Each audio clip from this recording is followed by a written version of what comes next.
warahmatullahi wabarakatuh. Halo semuanya, perkenalkan nama saya Safira. Pada kesempatan kali ini saya akan menjelaskan 3 tools AI yang biasa kita gunakan di kehidupan sehari-hari. Yang pertama itu adalah ChatGPT, yang kedua adalah Quillbot, yang ketiga adalah Grammarly. Apa sih tujuan saya menjelaskan hal tersebut? Tujuannya agar kita sama-sama mengetahui apa sih manfaat dari ketiga tools tersebut di kehidupan sehari-hari kita. Jadi untuk itu langsung saja kita ke yang pertama, yaitu ChatGPT. Bisa dilihat di sini adalah tampilan dari ChatGPT. Apa sih kegunaan dari ChatGPT? Jadi ChatGPT itu berguna untuk menjawab setiap pertanyaan yang ingin kita ketahui apa jawabannya. ChatGPT juga berfungsi agar kita bisa memerintahkannya. Misalnya nih kita ingin membuat sebuah artikel. Jadi kita bisa memerintahkan ChatGPT untuk membantu kita membuat artikel tersebut.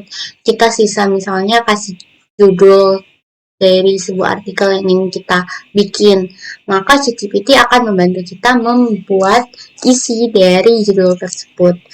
Kita juga bisa meminta ChatGPT untuk memberikan kita ide dari judul mengenai sebuah jurnal atau sebuah skripsi. ChatGPT juga memiliki fitur di mana bisa menerjemahkan ke berbagai bahasa yang ada di dunia. Nah itu, meskipun dengan segala kelebihannya, ChatGPT juga memiliki kekurangan, yaitu terkadang keakuratannya itu perlu diragukan karena ada beberapa kasus di mana jawaban dari ChatGPT tersebut tidak sesuai dengan konteks yang dimaksud oleh penerima atau penanya. Kadang juga ChatGPT jawabannya terkesan pelin-pelan ketika kita menanyakan sesuatu yang itu terus. Namun di balik semua itu kita tetap bisa menggunakannya dengan baik kok. Seperti misalnya nih, contoh saya ingin meminta ChatGPT untuk membuatkan saya sebuah artikel mengenai perkembangan teknologi informasi di Indonesia misalnya. Buatlah sebuah artikel mengenai perkembangan teknologi dan AI di Indonesia.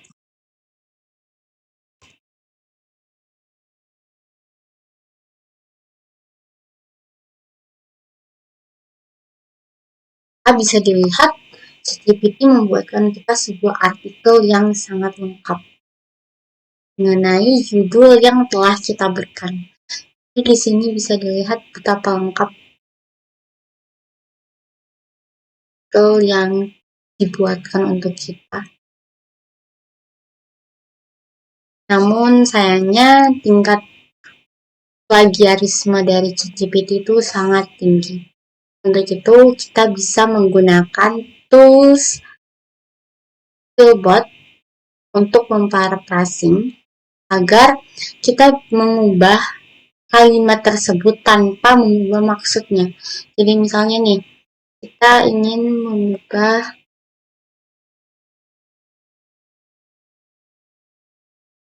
kalimat yang singkat ini.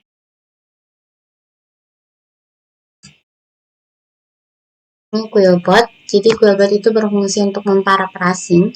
Jadi dimana misalnya kita mempunyai sebuah teks yang tingkat plagiarismenya itu tinggi. Lalu setelah itu kita ingin agar tingkat plagiarismenya itu mengecil, kita bisa menggunakan Quillbot. Jadi Quillbot itu akan mengubah kalimat dari teks tersebut tanpa mengubah maksud dari teksnya. Ini kita tempel apa yang telah kita salin, lalu kita parafrase.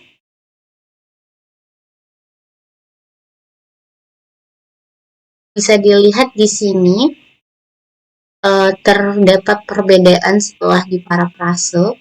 Di sini tertulis Indonesia telah mengalami perkembangan yang signifikan dari pemanfaatan teknologi dan kecerdasan buatan, menjadi Indonesia telah mengalami kemajuan besar dalam penggunaan AI dan teknologi.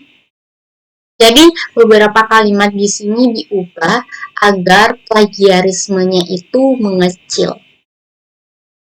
Setelah itu untuk Grammarly ini memiliki kekurangan di mana kita hanya bisa dengan baik kalau fungsinya itu berjalan dengan baik ketika hanya menggunakan bahasa Inggris saja.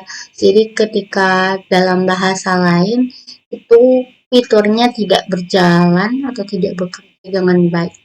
Jadi hanya bisa memakai bahasa Inggris untuk mengecek grammarnya atau tata bahasanya dan kualitas dari teksnya. Untuk itu teks dari sini saja kita ambil untuk kita ubah ke bahasa Inggris terlebih dahulu. Quillbot juga ada kekurangan sih sebenarnya, karena di Quillbot itu jumlah words-nya itu terbatas untuk kita parafrase, tidak bisa banyak langsung gitu kayak satu artikel itu susah untuk diparafrasenya. Untuk kita ubah ke bahasa Inggris, kita bisa menggunakan fitur dari ChatGPT. Asain. Lalu di sini kita bisa tulis translate to English.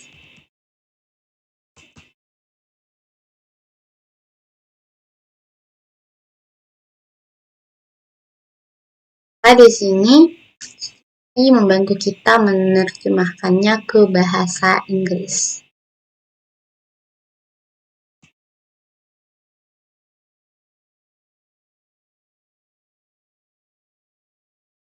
Lalu kita ke Grammarly. Fungsinya itu untuk supaya kita mengetahui bagaimana tata bahasanya, apakah masih ada yang salah atau kurang baik, seperti itu. Kita bisa mengetahui di Grammarly bahwa apakah kualitas dari tulisannya itu sudah bagus atau belum. Salin, tempel. Nah, di sini bisa dilihat bahwa masih ada satu word di sini, sentence, dan kualitas tulisannya itu sudah 99. Semakin tinggi nilainya berarti kualitas tulisannya itu sudah semakin baik. Di sini yang dia tandai adalah word di sentence itu adalah the way. Jadi di sini masih kurang akurat dengan memakai the way. Namun sayang sekali karena kekurangan dari Grammarly itu banyak fiturnya yang premium. Jadi untuk yang pengguna dengan fitur gratis itu fiturnya masih sangat terbatas. Tapi meskipun begitu kita bisa menggunakannya secara singkat, secara sederhana saja. Karena kalau misalnya mau secara lengkap itu kita harus premium terlebih dahulu. Jadi mungkin sekian dulu bahasan saya mengenai fungsi-fungsinya. Kita bisa melihat bagaimana sih gambaran dari penggunaannya. Mungkin kurang lebihnya mohon dimaafkan. Wabillahi taufiq wal hidayah. Wassalamualaikum warahmatullahi wabarakatuh.